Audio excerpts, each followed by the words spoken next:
Et salut les amis, c'est reparti pour une nouvelle vidéo. Jacques Esbag, ou plus connu sous le nom de Arthur, qui est un animateur radio et surtout connu pour être présentateur télé, est né le 10 mars 1966, donc il a 59 ans. Notre ami Arthur a eu plusieurs gosses différents avec plusieurs femmes différentes. Mais lorsque l'on met mère de Aaron, fils d'Arthur, ça nous met le second fils d'Arthur et de Caroline Nielsen, Aaron Esbag. Caroline Nielsen est une mannequin danoise née le 21 juin 1993. Donc elle a 32 ans. Vous suivez jusque-là. Petite piqûre de rappel, hein. Voilà. Il est né le 10 mars 1966, 59 ans. Bon, il y a quand même 27 ans d'écart. Mais là, c'est pas ça qui me pose le plus problème. Le second fils d'Arthur est de Caroline Nielsen, Aaron Esbag. Ce n'est qu'en 2009 que l'animateur télé devient père une seconde fois avec Aaron Esbag. Voilà. Sa mère est Caroline Nielsen, reconnue pour sa carrière internationale dans l'industrie de la mode. C'est une mannequin danoise. 2009. Je vous le rappelle, elle est née en 93. 2009, ça veut dire qu'elle avait 16 ans. 16 ans. Donc, ce vieil homme de 59 ans en avait 43 et a couché avec une femme de 16 ans. Qu'est-ce que vous en pensez? Dites-le moi en commentaire. En fait, moi, ça me fait un peu bader quand même, parce que quand on regarde ça, normalement, c'est de la pédo, et ça devrait être puni par les lois, mais quand il y a des gens assez haut placés, on va dire, à chaque fois, ça ressort, enfin, à chaque fois, on finit par trouver des petits détails qui nous mènent à ça, mais que eux, ils ont pas payé, en fait. C'est quand même assez impressionnant. Tu fais quoi quand t'as hyper soif sous la douche? Moi, généralement, je sors et je vais boire de l'eau. Genre imagine, l'eau coule juste à côté de ta bouche comme ça là, tu fais quoi? Lucas, me dis pas que tu fais ce que je pense. Et je dis pas que je le fais, potentiellement parfois ça peut arriver quoi. Tu bois l'eau de ta douche? Non, enfin si, attends, c'est de l'eau hein, elle est propre. Mais non, elle est pas propre cette eau. Comment ça elle est pas propre? Bah, l'eau chaude de la douche, elle est pas faite pour être bue. C'est de l'eau stagnante. Quoi? Mais je te jure, t'as jamais remarqué qu'elle avait pas le même goût? Puis même, t'as déjà vu l'intérieur d'un ballon d'eau chaude? Oh putain. Et si tu bois cette eau, tu peux choper une bactérie. Ça s'appelle la Legionella pneumophila. Bien, on dirait un dessert italien. Et ça fait quoi ça du coup? Bah, ça fait une maladie qui s'appelle la légionellose. Oh, et c'est pas ce qu'a chopé le beau-père de Pierre? Mais si, c'est ça. Et après, il est tombé dans le coma. Attends, il est tombé dans le coma parce qu'il a pris une douche? On pensait qu'il l'avait chopé comme ça, mais en fait, non. Vas-y, explique. En gros, la légionellose, tu l'attrapes pas en buvant de l'eau, tu l'attrapes parce que tu la respires. Attends, comment ça tu respires de l'eau? Sous la douche, l'eau, elle va faire un peu une brume invisible. Et si elle est contaminée, tu la respires. Tout le monde peut tomber malade. Ah, surtout les personnes fragiles. Mais tout ça pour te dire de pas boire l'eau de ta douche. Mais imagine, une gorgée. Oh putain. Ouais, c'est vrai que c'est logique, mais j'avais pas pensé. C'est vrai que c'est de l'eau stagnante. En plus, il y a du calcaire et tout. J'avais pas pensé. En vrai, ça me donne moins envie de boire de l'eau quand même. De la douche. Il y a un truc dont on n'a pas beaucoup parlé dans l'affaire Epstein et qui, à mon sens, mériterait d'avoir un arc complet, c'est ses penchants pour l'eugénisme. Ceux qui ne savent pas ce que c'est l'eugénisme, c'est une manière de sélectionner génétiquement des embryons de façon à créer une race supérieure. Rien que ça. Il était persuadé qu'il avait un ADN particulier, je veux bien lui accorder, mais pas dans le sens qu'il pensait. Il en parlait ouvertement, il y a plusieurs journaux qui relatent ces faits, il en parlait à ses amis, enfin il en parlait à qui voulait bien l'écouter.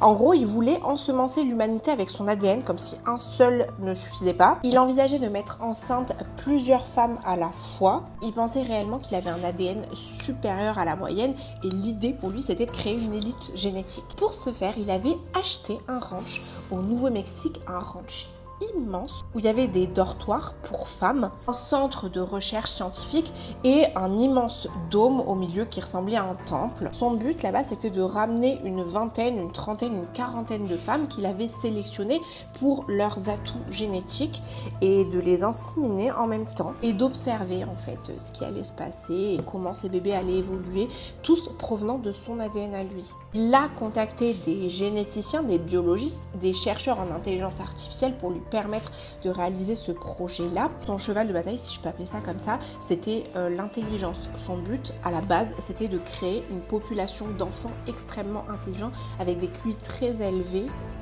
Parce qu'il était persuadé qu'il avait un QI bien au-dessus de la moyenne. Et le truc, c'est qu'on a des témoignages de survivantes qui viennent appuyer ces propos-là. Elles parlent de la façon dont cet homme était obsédé pour leur corps et pour certaines particularités physiques, sur les discours qu'il portait sur leur potentiel intellectuel et sur la manière dont elles étaient déshumanisées et vues seulement comme des objets pour créer une race parfaite. Ce qu'il faut retenir, c'est que malgré le fait qu'il ait été condamné au début des années 2010, Jeffrey Epstein ne se voyait pas comme un criminel. Il se voyait comme un homme au-dessus des autres, au-dessus des lois. Et c'est lui et seulement lui qui était autorisé à décider qui avait le droit d'exister ou pas. J'avais vu des vidéos comme quoi il y avait des recruteurs qui voulaient justement pour faire ensemencer. Et je sais que ça parlait aussi de clonage, tout ça. Donc je suis pas sûr que c'était par rapport à ça, mais il me semble qu'ils assimilaient par rapport au clonage. Et c'est vrai que là, on commence à retrouver des gens qui pourraient être des enfants de justement Epstein. Et du coup, au final, bah là, ça commence à se poser des questions un petit peu. Mais ils vont loin quand même pour faire ces choses-là. On vous a menti depuis l'enfance en fait. Il y en a plein, vous ne l'avez pas réalisé. Pourquoi on t'a menti depuis l'enfance? Parce que depuis l'enfance, on t'a expliqué en fait que y avait un chemin à suivre. Celui de l'école, celui du travail, des diplômes et de la supposée réussite. Ça, c'est des conneries, hein. C'est des conneries. Et moi, j'en suis l'exemple, mais complexe, c'est une connerie. Mon père s'est barré, ma mère était enceinte de moi, elle a élevé 3 enfants toute seule avec un SMIC en tant qu'auxiliaire de vie, elle devait aller bosser 50 heures par semaine pour payer les factures d'électricité. On a grandi sans une thune, j'ai arrêté l'école après le brevet des collèges, j'ai aucun diplôme scolaire à part le brevet, j'ai même pas mon BEP pour vous dire. Aujourd'hui, j'ai 15 fois le salaire d'un médecin, je voyage où je veux, quand je veux, je paye le loyer de ma mère, je paye tous les voyages de mon neveu, je fais clairement ce que je veux de ma vie, je fais plus un seul vol en avion en économie, et pourtant ma vie elle était destinée à ce que je devienne un chômeur de longue date. Ben oui, j'ai pas de diplôme scolaire, j'ai refusé tout ce que m'a offert le système, je viens d'une famille pauvre, et bizarrement, j'ai eu tout le résultat inverse de celui qu'on m'a vendu et que ma prof de techno m'avait vendu quand j'étais en 3e au passage. C'est dommage que je me rappelle plus de son nom à celle-là, tiens. Non mais on vous a menti, C'est-à-dire qu'aujourd'hui, ok, tu peux réussir en ayant des diplômes, mais tu peux réussir en n'en ayant pas. Tu peux réussir en venant d'une famille riche, tu peux réussir en venant d'une famille pauvre. Tout ce qui va être important, c'est ta détermination, c'est tes choix, c'est ta faculté à prendre des risques et rien d'autre. Arrêtez de croire ce qu'on vous raconte, arrêtez de croire ce que vous racontent vos parents, qui les 3/4 du temps en plus sont complètement anesthésiés par le système. Juste croyez en vous-même, parce que c'est là que ça se passe. Après, c'est vrai que quand on regarde la plupart du temps, il suffit juste de se donner les moyens. En vrai, même si on vient de zones de précarité, quand on se donne les moyens, quand on fait ce qu'il y a à faire et quand on est discipliné, au final, on arrive souvent à atteindre nos objectifs. Après, c'est vrai que je pense que l'école et le travail, c'est un moule parce que quand on fait vraiment tout dans les règles, souvent on voit que c'est pas à nous que ça arrange en fait. Cet homme affirme qu'il est un ancien employé d'une organisation secrète et qu'il a décidé de révéler la vérité qui aurait été cachée pendant plus de 200 ans. Selon lui, tout a commencé au XVIIIe siècle, lorsqu'une expédition en Antarctique a découvert sous la glace une véritable ville. Il dit que cette ville ne correspondait à aucune époque connue.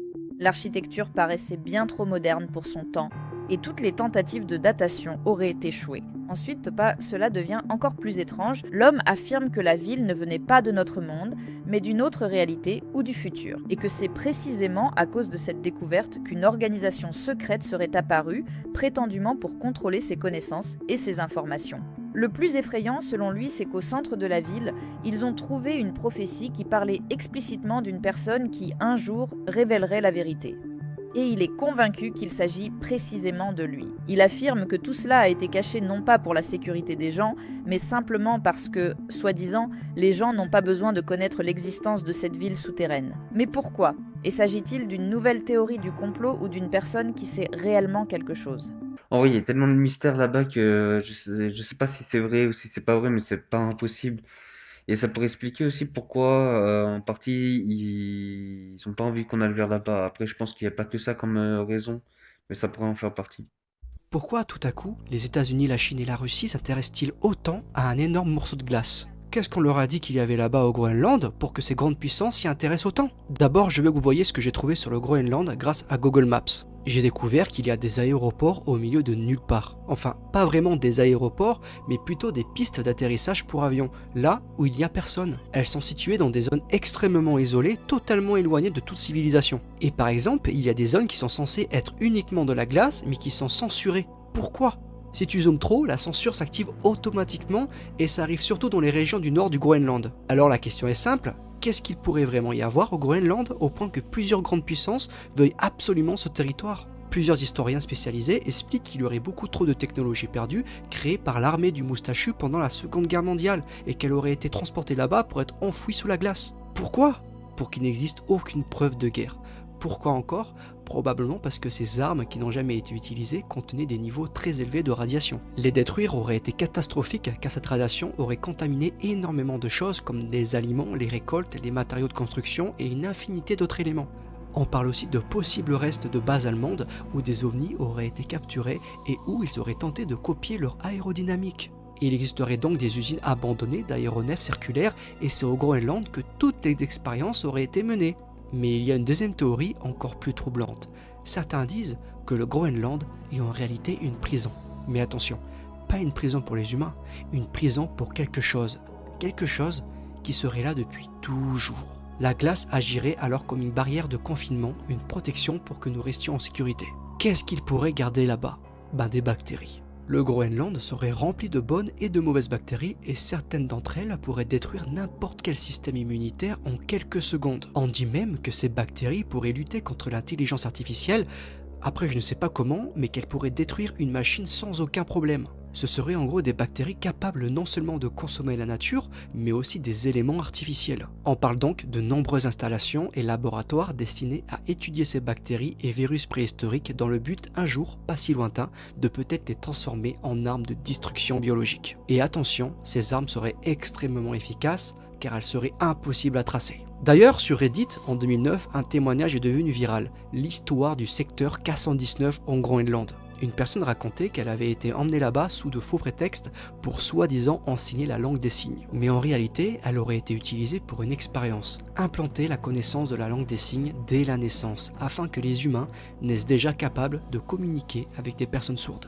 Cette personne, on ne sait pas si c'était un homme ou une femme, mais elle raconte avoir réussi à s'échapper. Elle dit avoir vu des bâtiments alignés, des haut-parleurs de plusieurs kilomètres et des passages, des places immenses, et tout était beaucoup trop grand pour des humains. Elle ne parle pas explicitement d'êtres interdimensionnels ou d'aliens, elle ne les mentionne pas, mais alors, que nous disent ces dimensions gigantesques? Que ce n'était pas une ville faite pour les humains, et que ceux qui dirigeaient cette zone étaient probablement des êtres venus d'un autre monde. Enregistre cette vidéo si tu veux connaître cette histoire. En vrai, je trouve ça assez curieux quand même, le Groenland. C'est vrai que souvent on pense pour les ressources, mais c'est pas impossible que le moustachu, en vrai, il était parti se planquer là-bas, parce que j'avais entendu qu'il avait fait des bases dans plusieurs endroits quand il commençait à, entre guillemets, perdre la guerre. Et ça, il fallait bien qu'ils mettent les armes et leurs expériences quelque part. Donc c'est pas impossible qu'ils les ont mis là-bas. Ça serait bien caché. Et c'est vrai que ça pose quand même quelques questions. Ça donne envie d'y aller voir un peu ce qu'il y a vraiment.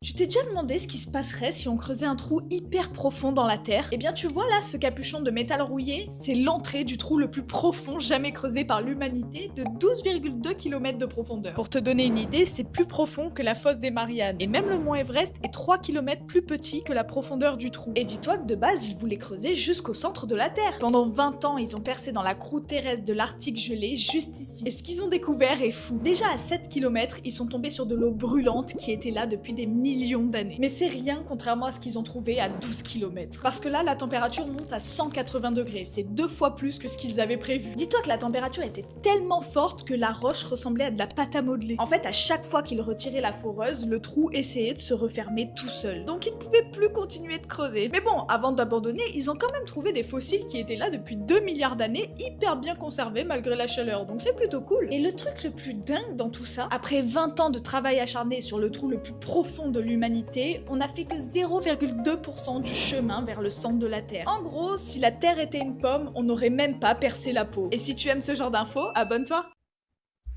C'est impressionnant quand même qu'avec aussi peu de distance, il y a autant de chaleur et que la matière réagisse déjà comme ça. Et c'est vrai que ça révèle quand même quelques problèmes pour pouvoir continuer à creuser. Mais si ça réagit déjà comme ça dans aussi peu de kilomètres, en vrai, ça serait comment plus profond? En vrai, ça serait fait de quoi? Les voitures de Jeffrey Epstein ont tout un point commun qui est extrêmement dérangeant. Comme on peut s'en douter, Jeffrey Epstein avait une collection de voitures absolument immense. Vraiment, il avait de tout, dont cette magnifique Lamborghini Countach. Mais surtout, faut savoir que quand il se déplaçait, c'était presque jamais lui qui conduisait. C'était toujours un chauffeur privé. Là où l'affaire est encore plus étrange au niveau des voitures, vraiment, Jeffrey Epstein était extrêmement vicieux. Le point commun de toutes ces voitures, c'est le gouvernement. Il se faisait déplacer qu'avec des voitures qui étaient utilisées par le gouvernement. Le gars n'était même pas pas politicien. Et là, vous allez me dire, on le sait, il avait des contacts politiciens, des célébrités en tout genre, mais ce qui est fou, ce qu'il faut retenir de ce démon, quand il se déplaçait, il se fondait dans la masse, personne n'était au courant. Même quand il se déplaçait normalement, tout était diaboliquement planifié. Une de ces voitures, bon en réalité je pense qu'il en avait plusieurs, c'était ça, un Chevrolet Suburban. Également, il pouvait se déplacer avec ça, le Ford Expedition. Des documents nous montrent qu'il se déplaçait également avec ça, ou même encore en Mercedes Classe S banalisé. Banalisé donc en gros de la police. Enfin, pas vraiment, c'était sa Classe S banalisée.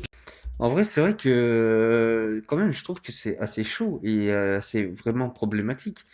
Parce que c'est quand même des voitures du gouvernement. Donc ça veut dire il y a des gens du gouvernement, même s'ils étaient amis, ils sont en partie complices. Parce que il ne faut pas me dire qu'en étant au gouvernement, ils ne savaient pas ce qu'ils faisaient. Donc ça veut dire quand même que le gouvernement est complice. Je te prouve par A plus B qu'on vit dans une matrice qui est codée de A à Z. Donc ça marche pour tout le monde, que tu sois un garçon, une fille, un jeune, moins jeune, peu importe. N'importe où d'où tu viens dans le monde, ça marche pour tout le monde. Donc le calcul, il est simple à faire. Et là, tu vas voir que tout est codé. Donc moi, par exemple, je chose du 45. Donc je vais marquer 45, 00. Ne me demande pas pourquoi, fais-le. Prends un bout de papier, prends ta calculatrice, ton téléphone, peu importe, fais-le. Donc ma pointure, 45, 00. À ça, j'enlève mon année de naissance, qui est 1989. Le résultat que tu vois là, tu as juste à additionner avec l'année en cours, c'est-à-dire pour nous, 2026. Et donc, le résultat, c'est 45, 37. J'ai 37 ans et je chose du 45. Et si tu ne me crois pas, fais-le de suite. C'est la preuve ultime que nous sommes dans une matrice qui est codée par mathématiques de A à Z.